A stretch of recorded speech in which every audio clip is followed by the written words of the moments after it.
નમસ્કાર બાળ મિત્રો, આપણે શીખી રહ્યા છીએ ધોરણ 7 વિષય ગણિત, જિલ્લા શિક્ષણ સમિતિ પાટણ દ્વિતીય સત્રાંત કસોટી 2024-25નું પેપર સોલ્યુશન, જેમાં ભાગ 1ના વિડીયોમાં મેં તમને પ્રશ્ન નંબર 1, 2, 3 અને 4ની સમજ આપી છે. હવે આપણે સમજવાના છે પ્રશ્ન નંબર 5 થી 8. તો સૌથી પહેલા પ્રશ્ન નંબર 5 નો સમજીએ, એટલે કે એ સમજીએ, જેમાં આપણને આવું આપ્યું છે, એક વાક્યમાં જવાબ આપો. પહેલું છે ઋણ 3m નો વર્ગ નું એક સજાતીય પદ જણાવો. ઓકે, તો આપણને શું કીધું છે? સજાતીય પદ. સજાતીય પદ એટલે એવા પદ કે જેમાં ચલ અને ચલની ઘાત સરખા હોવા જોઈએ. ફક્ત ચલ અને ચલની ઘાત, બરાબર. તો અહીંયા m એ ચલ છે અને એની ઘાત 2 છે. તો આપણે આનું સજાતીય પદ ગમે તે લખી શકીએ. આવી રીતે પણ લખી શકીએ. 5m નો વર્ગ, એકલા m નો વર્ગ પણ લખી શકાય, ઋણ 9m નો વર્ગ પણ લખી શકાય. આપણે ફક્ત શું ધ્યાનમાં લેવાનું કે આપણું ચલ અને ચલની ઘાત સરખી હોવી જોઈએ. તો એનું શું બને? સજાતીય પદ. ઓકે, ચાલો બીજા નંબરનો પ્રશ્ન છે 5a ઘન b ની 4 ઘાત પદનો સંખ્યાત્મક સહગુણક જણાવો. તો આનો કયો સહગુણક કીધો છે આપણને? સંખ્યાત્મક. સંખ્યાત્મક એટલે આગળ ગુણાયેલો આંકડો. તો આની અંદર કયો આંકડો ગુણાયેલો છે? 5. તો એનો સંખ્યાત્મક સહગુણક શું થશે? 5 થાય છે. દાખલો નંબર 3, તમારી જાતે દ્વિપદીનું એક ઉદાહરણ બનાવો. તો આપણે બનાવવાનું છે દ્વિપદીનું ઉદાહરણ. તો આપણે આવું બનાવી શકીએ, a વત્તા b એ પણ દ્વિપદી કહેવાય, 4m વત્તા p એ પણ દ્વિપદી કહેવાય. તમારે બે પદનું કોઈ પણ ઉદાહરણ બનાવી દેવાનું, બરાબર. a વર્ગ વત્તા b વર્ગ એ પણ દ્વિપદી જ કહેવાય. તો તમારે જે ઉદાહરણ બનાવવું એ બનાવવાનું, પણ એની અંદર બે પદ હોવા જોઈએ. ઓકે, ચાલો પ્રશ્ન નંબર 4 સમજીએ. 1 ઓછા p વત્તા p વર્ગ ઓછા p ની 3 ઘાત પદાવલીમાં આવેલા પદોની સંખ્યા જણાવો.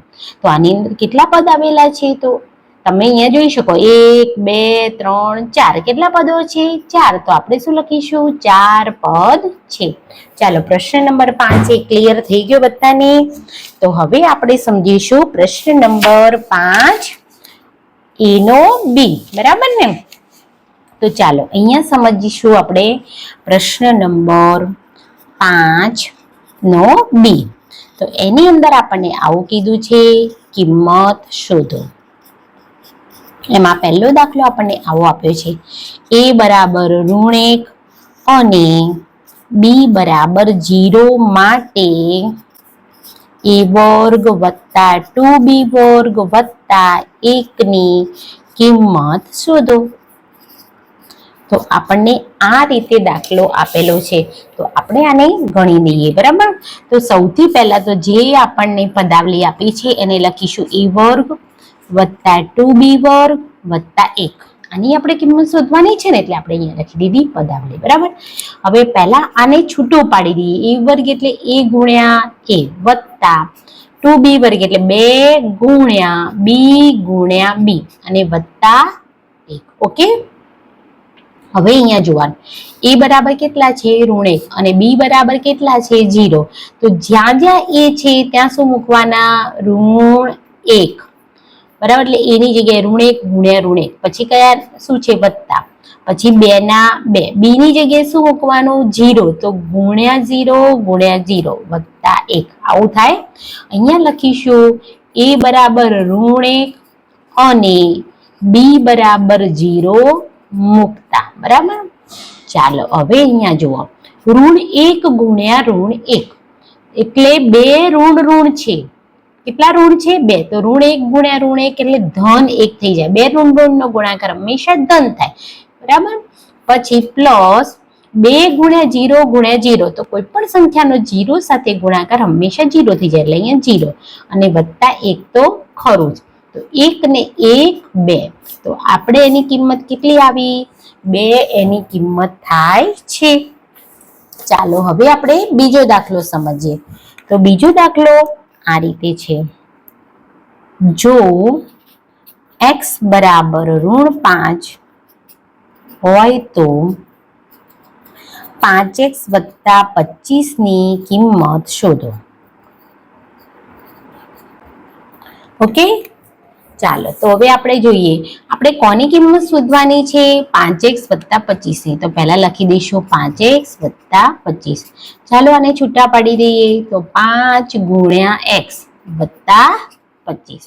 હવે x ની કિંમત કેટલી છે -5. તો જ્યાં પણ x છે ત્યાં કેટલા મૂકવાના છે -5 + 25. તો અહીંયા x હતા તો -5 મૂકી દીધા. તો અહીંયા લખીશું x = -5 મૂકતા. હવે મને કહો 5 × -5 તો કેટલા થાય તો -25. એક ગુણાકાર ઋણ હોય ને એક જ તો ઋણ જવાબ, બે ઋણ હોય તો ધન જવાબ. પણ અહીંયા કેટલા ઋણ છે 1, તો આપણો જવાબ -25 અને +25 તો ખરું. આપણને ખબર છે -25 + 25 શું થઈ જાય 0. તો આની કિંમત શું મળી આપણને 0 મળે છે. હાલો હવે આપણે સમજીશું દાખલો નંબર 3. તો ત્રીજો દાખલો આપણને આવું કહે છે જો p = 3 હોય તો 3p - 7 ની કિંમત શોધો. તો અહીંયા લખી દીધું 3p - 7 બરાબર. પહેલી જે પદાવલી આપી છે એ લખી દીધી. હવે આને છૂટી પાડીએ તો 3 × p - 7. હવે આપણે p ની કિંમત કેટલી મૂકવાની છે 3. તો 3 × 3 - 7. અહીંયા શું લખીશું p = 3 મૂકતા બરાબર ને. ચાલો હવે મને કહો પહેલા આનો ગુણાકાર જ કરવો પડે. 3 તરી 9 અને -7 તો ખરા જ. હવે 9 - 7 એટલે કેટલા થાય 2. તો આપણો જવાબ શું આવશે 2 જવાબ આવે છે. ચાલો હવે આપણે ચોથો દાખલો સમજીએ. તો ચોથો દાખલો આપણને આ રીતે આપેલો છે જો y = 0 માટે 2y² + y - a ની કિંમત 5 હોય તો a ની કિંમત શોધો. તો અહીંયા બરાબર સમજો. જો અહીંયા શું કહે છે y = 0 માટે 2y² + y - a ની કિંમત કેટલી આપી છે 5. તો આ વિધાન પહેલા વાંચવાનું કે ભાઈ આની કિંમત 5 છે એટલે આપણે લખીશું 2y² + y - a એની કિંમત 5 એટલે બરાબર 5. બરાબર આટલું ક્લિયર. ચાલો હવે આને છૂટા પાડી દઈએ તો 2 × y² એટલે y × y પછી + y - a બરાબર 5. હવે y બરાબર શું આપ્યું છે 0. તો આપણે લખીશું જ્યાં પણ y છે ત્યાં લખી દઈએ 0 + 0 - a બરાબર 5. હવે જે આવી રીતનું જે છે ને ગુણાકારથી એના એક પદ આ પદની નીચે લીટી આ પદની બરાબર ને. ચાલો આની કિંમત શું થાય 2 × 0 × 0 એટલે તમે કહેશો 0 પછી +0 આપેલું છે અને -a પણ આપેલું છે. તો આપણને શું મળ્યું તો -a બરાબર 5 મળ્યા બરાબર ને. પણ આપણે આ ઋણ આને આપી શકીએ એટલે એનું ઋણ 5 ને આપી શકીએ બરાબર ને. એનું ઋણ આપણે કોને આપી દેવાનું છે 5 ને. તો એની કિંમત શું થઈ ગઈ -5. તો અહીંયા આપણને એની કિંમત મળે છે -5. તો અહીંયા પ્રશ્ન નંબર 5b કિંમત શોધો એના દાખલા આપણે અહીંયા પૂરા કર્યા. ચાલો હવે આપણે સમજીશું પ્રશ્ન નંબર 6a. તો એમાં આપણને આવું આપ્યું છે સૂચના મુજબ જવાબ આપો. તો એમાં પહેલો દાખલો છે સાદું રૂપ આપી ઘાત સ્વરૂપે લખો.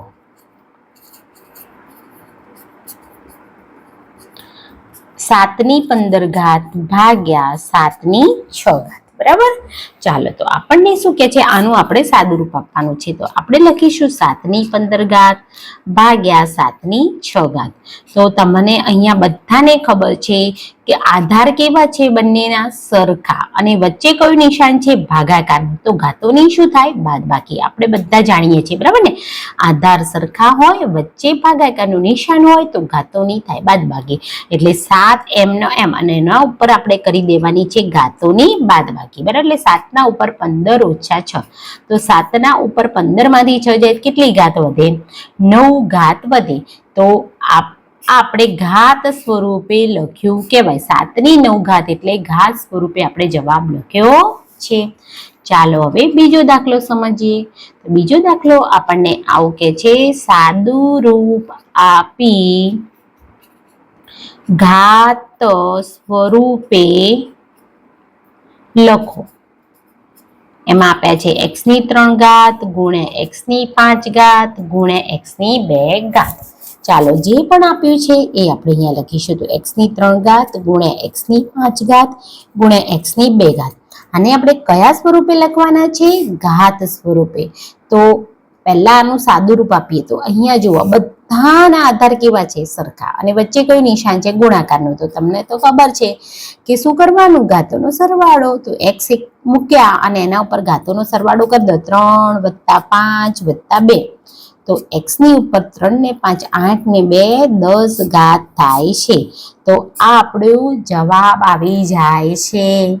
ચાલો ત્રીજો દાખલો સમજીએ. તો અહીંયા છે 3 ની 0 ઘાત બરાબર 100 ની 0 ઘાત. વિધાન સાચું છે કે ખોટું તે જણાવો. આ વિધાન સાચું છે કે ખોટું તે જણાવો, બરાબર? આપણને આવો પ્રશ્ન પૂછ્યો છે. તો પહેલા આપણે સમજીએ. 3 ની 0 ઘાત બરાબર 100 ની 0 ઘાત. તો મને કહો કોઈ પણ સંખ્યાની 0 ઘાત એટલે જવાબ શું આવશે? 1. પછી આમાં પણ 100 ની 0 ઘાત એટલે જવાબ શું આવશે? 1.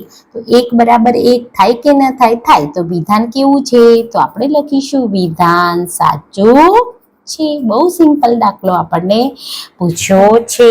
ચલો ચોથું આપણે સમજીએ. 24ના અવયવ પાડી તેને ઘાત સ્વરૂપે લખો.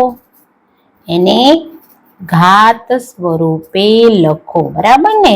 તો આપણને જ્યારે આવો દાખલો પૂછાય એટલે આપણે પાડી દેવાના છે 24ના અવિભાજ્ય અવયવ, બરાબર? લસા શોધતા હતા એ રીતે. ચલો તો અહીંયા 2 થી ભાગ ચાલે એટલે 12. 2 એ 6, 2 એ 3 અને હવે 3 એ 1, બરાબર ને? તો અહીંયા લખીશું 24 બરાબર 1 2 3. 2 ગુણ્યા 2 ગુણ્યા 2 અને ગુણ્યા 3.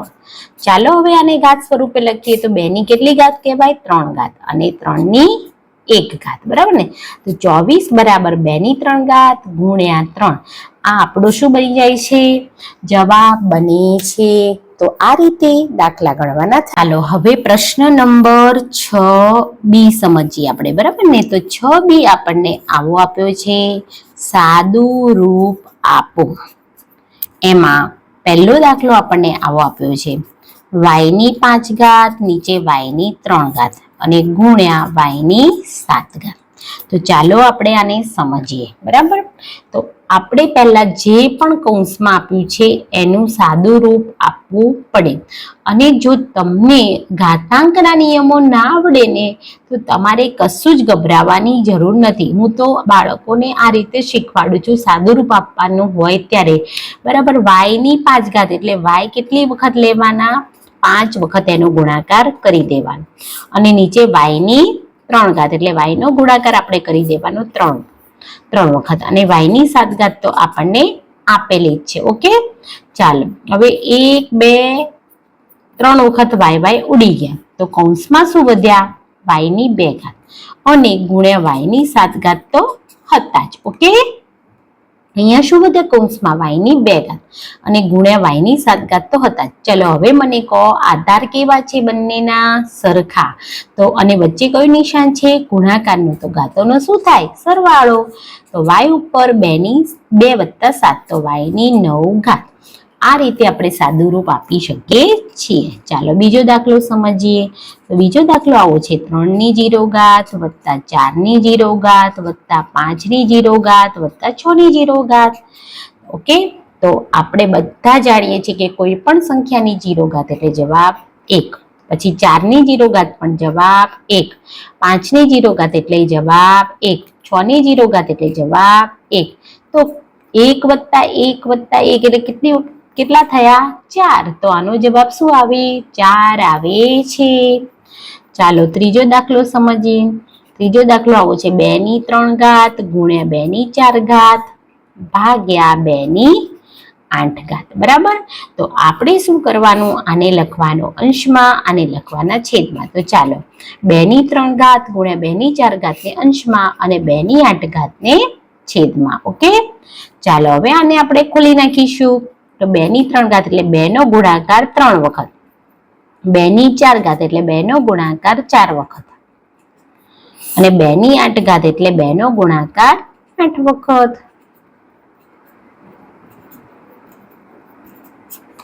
ઓકે, ચાલો હવે જેટલા બગડા ઉડે છે એટલે 8 ની ઉપર કેટલા છે? 3 ને 4 7, તો 7 તો ઉડી જ જવાના છે. 1 2 3 4 5 6 7, 1 2 3 4 5 6 7. હવે ઉપર કાંઈ ના વધ્યો એટલે 1 અને નીચે વધ્યા 2. તો આ એનો શું બની ગયો? જવાબ બની જાય છે. ચાલો હવે અહીંયા જુઓ, ચોથો દાખલો આપણે સમજીએ. તો ચોથો દાખલો આપણને આ રીતે આપ્યો છે mની 3 ઘાત એનો વર્ગ ગુણ્યા mની 5 ઘાત કૌંસમાં આપ્યા છે અને ભાગ્યા mની 7 ઘાત. ઓકે, તો ચાલો અહીંયા જે આપ્યું છે એને આપણે અંશમાં લખી દઈએ. તો mની 3 એની 2 ઘાત ગુણ્યા mની 5 ઘાતને આપણે લખી દીધા ઉપર અને mની 7 ઘાતને લખી દીધા છેદમાં, અંશમાં અને છેદમાં. હવે મેં તમને અહીંયા શીખવાડ્યું છે ઘાતની પણ ઘાત, તો શું થાય? બંનેનો ગુણાકાર. ઘાતની ઘાત તો 3 અને એના ઉપર 2 એટલે ઘાતની ઘાત થઈ, તો 3 દુ 6. બરાબર ને? આ બંનેનો શું થાય? ગુણાકાર ગુણ્યા mની 5 ઘાત ઉપર અને નીચે mની 7 ઘાત. ચાલો ખોલી નાખીએ. હવે આપણે એમને 6 વખત ખોલી નાખવાના પહેલા, પછી પાછા ગુણે એમને 5 વખત ખોલી નાખો અને છેદમાં એમને 7 વખત ખોલી નાખો.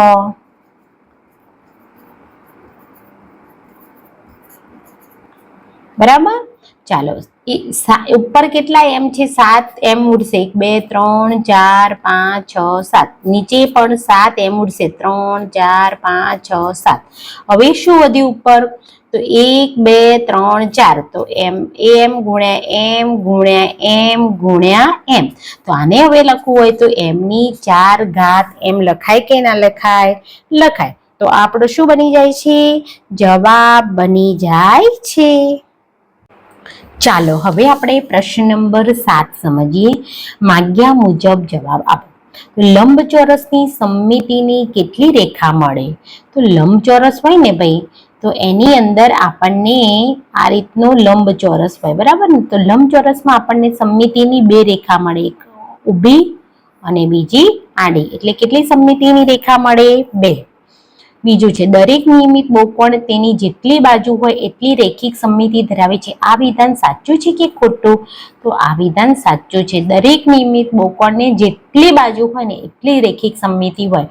જો પંચકોણ હોય, નિયમિત પંચકોણ, તો એને 5 સમમિતિની રેખા હોય. જો ચોરસ હોય તો એને 4 હોય. જો સમબાજુ ત્રિકોણ હોય તો એને 3 હોય. બરાબર ને? એટલે નિયમિત બહુકોણ જેટલી બાજુ ધરાવતો હોય એટલી એને રેખિક સમમિતિ હોય.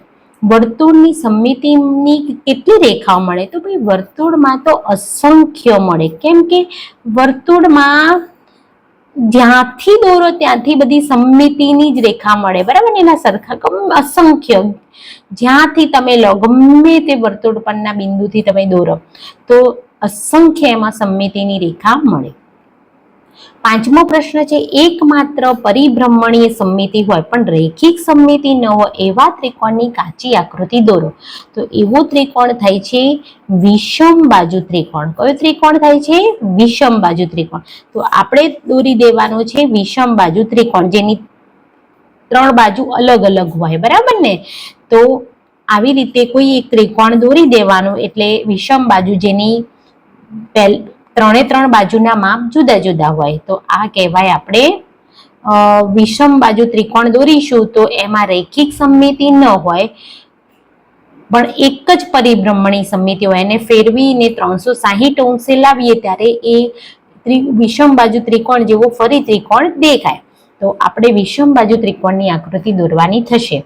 પછી મૂળાક્ષર W માટે રેખિક સમમિતિની સંખ્યા જણાવો. તો ચલો આ રીતે W હોય તો એમાં રેખિક સમમિતિની રેખા એક જ હોય, વચ્ચેથી એના ભાગ કરવા પડે બે, બરાબર ને, ત્યારે એના બે સરખા ભાગ થાય, તો ઊભી રેખા દોરવી પડે. તો રેખિક સમમિતિની સંખ્યા કેટલી છે? 1. હવે આમાં સમમિતિની રેખા દોરો, તો આની અંદર સમમિતિની રેખા દોરવી હોય તો તમારે અહીંયા વચ્ચેથી મિડલથી દોરવી પડે, બરાબર ને. ચલો 8મો પ્રશ્ન છે, આકૃતિનો પરિભ્રમણીય સમમિતિ ક્રમ જણાવો. તો આ આકૃતિનો પરિભ્રમણીય સમમિતિનો ક્રમ, તો જુઓ, આને ફરીથી આવવું ને આવવી કરવી હોય ને તો પહેલા એક 180 અંશ અને બીજું 360 અંશે પરિભ્રમણ કરાવવું પડે, એટલે એનો પરિભ્રમણીય સમમિતિ ક્રમ 2 થાય. જો આ રીતે છે ઉપર નીચે ત્રિકોણ, બરાબર, એટલે 180 અંશે કરો એટલે તમારો 180 અંશે જાય એટલે આવીને આવી દેખાય, અને પાછું 360 અંશે પણ આવીને આવી દેખાય, એટલે એનો પરિભ્રમણીય સમમિતિ ક્રમ કેટલો થાય? 2 થાય છે. હવે આપણે 9મો પ્રશ્ન સમજીએ. કેન્દ્રથી 90 અંશ ફર્યા પછી આકૃતિ એની મૂળ સ્થિતિના જેવી જ દેખાય તો બીજા કયા ખૂણા માટે આવું થશે? તો જુઓ, આપણા 360 અંશ છે, આપણું આખું વર્તુળ એટલે કેટલું? 360 અંશ. તો 90 અંશે ફર્યા પછી એના જેવી દેખાય તો 90 નો ઘડિયો બોલતું જવાનું. 9 દુ 18 એટલે 180 અંશે દેખાય. 9 તરી 27 એટલે 270 દેખાય, અને 360 9 ચોક 36 એટલે 360 અંશે દેખાય.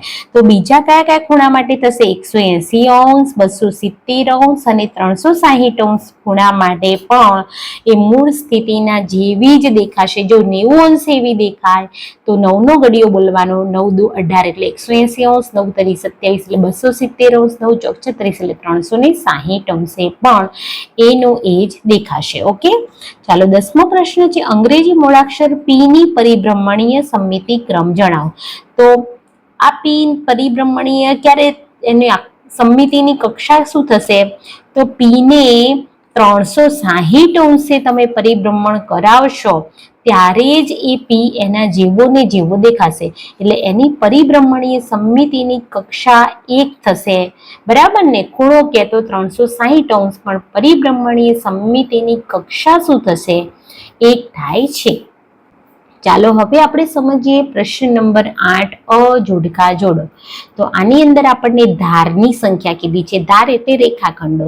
તો જુઓ, અહીંયા કેટલા ઉપર બન્યા? 4, નીચે બન્યા 4 અને 8, એટલે ઉપર 4 નીચે 4, 8, પછી 9, 10, 11, 12. તો કેટલી એની ધાર થાય છે? 12, બરાબર. ચલો આની અંદર ફલકની સંખ્યા, તો ફલક એટલે સપાટી, તો આ લંબઘન છે, તો લંબઘનમાં કેટલી સપાટી હોય? તો એક નીચે એક ઉપર એટલે 2, પછી અહીંયા 3, 4, 5 અને 6. તો કેટલી સપાટી છે એની? ફલક છે 6. ચલો આની અંદર શિરોબિંદુની સંખ્યા, તો નીચે ત્રિકોણ છે એટલે એના 3 અને ઉપર જો બધા જોઈન થઈ ગયા એકમાં એટલે એના શિરોબિંદુ કેટલા થયા? 4. અને આની અંદર ફલકની સંખ્યા, તો ચોરસ છે એટલે આ ચોરસ એક નીચે છે, પછી જુઓ 2, 3, 4, 5. કેટલા ફલક છે? 5 ફલક છે. તો એને આપણે આ રીતે જોડવાનો થાય. એકની અંદર 12 એટલે S જવાબ આવશે, 2 ની અંદર 6 એટલે R જવાબ આવશે, 3 ની અંદર 4 એટલે P જવાબ આવશે, અને 4 ની અંદર 5 એટલે Q જવાબ આવશે. ઓકે, ચાલો હવે આપણે સમજીએ પ્રશ્ન નંબર 8B, માગ્યા મુજબ જવાબ આપો. તો નીચેના વિધાનો ખરા છે કે ખોટા તે જણાવો. સમઘનનો પડછાયો લંબચોરસ હોઈ શકે, તો આ વિધાન સાચું છે. જો સમઘન હોય ને, આમ તો એની બધી બાજુઓ ચોરસ હોય, પણ કોઈ એક ખૂણેથી જો એને પ્રકાશના કિરણો પડતા હોય ને તો એનો પડછાયો લંબચોરસ હોઈ શકે, બરાબર. એટલે આ વિધાન સાચું છે, સમઘનનો પડછાયો લંબચોરસ હોઈ શકે. પછી લંઘનનો પડછાયો ષટકોણ હોઈ શકે, તો આ વિધાન પણ સાચું છે. જો લંઘનમાં પણ પ્રકાશ એવી રીતે એના ઉપર પાડવામાં આવે ને કે જેથી એનો પડછાયો ષટકોણ થઈ શકે, એવું ના હોય કે લંઘનનો પડછાયો લંબચોરસ પડી શકે, એવું હોતું નથી. બરાબર, ષટકોણ પણ હોઈ શકે, એટલે બરાબર યાદ રાખજો. ચાલો બીજો નંબર, આપેલ ઘનાકારની 2D રેખાકૃતિ દોરો. તો આ નળાકાર છે, તો નળાકાર બનાવવા માટે આપણે શું જોઈએ? તો આપણે લંબચોરસ જોઈએ પહેલો તો, બરાબર, અને એની ઉપર ગોળ દોરવાનું છે અને એની નીચે ગોળ દોરી દેવાનું છે. તો આ એની 2D રેખાકૃતિ કહેવાય. ચાલો ત્રીજો પ્રશ્ન જોઈએ. ટેબલ પર શંકુ આકારનો રેતીનો ઢગ છે, તો તેના પડછાયાનો આકાર જણાવી આકૃતિ દોરો. તો શંકુ આકારનો રેતીનો ઢગ હોય તો પડછાયો ત્રિકોણ પડે. કેવો પડશે? ત્રિકોણ. બરાબર ને, ત્રિકોણ આકાર પડછાયો પડશે અને એની આકૃતિ આપણે દોરી શકીએ. કેવી? તો ત્રિકોણ આકાર દોરી દેવાનો છે આપણે. અથવા તો જો આપણને એવું કીધું હોય, આપણને તો એની પડછાયાનો આકાર જણાવી કાચી આકૃતિ દો, તો પડછાયાનો આકાર ત્રિકોણ છે ને આવી રીતે ત્રિકોણ એનો પડછાયો પડે એટલે કાચી આકૃતિ દોરી દેવાની. અને છેલ્લો પ્રશ્ન છે, પિરામિડના પડછાયાનો આકાર જણાવી એની કાચી આકૃતિ દોરો. તો પિરામિડનો આકાર પણ આપણને ત્રિકોણ જ મળશે, બરાબર, અને એની કાચી આકૃતિ પણ ત્રિકોણ થશે. ચાલો ચોથા નંબરનો પ્રશ્ન સમજીએ કે આ જે આકૃતિ છે, આવા બ્લોક મૂકેલા છે, આ બ્લોકને તીર વડે દર્શાવેલી દિશામાંથી જોડતા મળતા દેખાવની આકૃતિ દોરો. તો આ તીર છે, બરાબર ને, આમથી મારેલું છે. તો હવે આપણને કેવું દેખાશે આ દેખાવ? તો આપણને આવું નહીં દેખાય. એક ચોરસ નીચે અને બીજું ચોરસ ઉપર, આવું જ દેખાશે ને, હે ને? તો એની આકૃતિ આ રીતે થશે, બરાબર ને? તો બાળ મિત્રો, અહીંયા મેં તમને ધોરણ 7 વિષય ગણિત દ્વિતીય સત્રાંત કસોટીના પ્રશ્ન નંબર 5, 6, 7 અને 8ની સમજ ભાગ 2ના વિડીયોમાં આપેલી છે. તો બાળ મિત્રો, વિડીયોને ખૂબ ધ્યાનથી જોજો, કારણ કે આવા જ પ્રશ્નો પરીક્ષામાં પૂછાતા હોય છે. થોડીક રકમમાં ફેરફાર કરે છે, બાકી આ રીતના જ પ્રશ્નો પરીક્ષામાં પૂછાતા હોય છે. એટલે વિડીયોને ખૂબ ધ્યાનથી જોઈ, વારંવાર જોઈ અને એની પ્રેક્ટિસ કરજો. અને વિડીયો જો તમને ઉપયોગી લાગ્યો હોય તો વિડીયોને લાઈક કરી દેજો, તમારા બીજા મિત્રોને શેર કરી દેજો.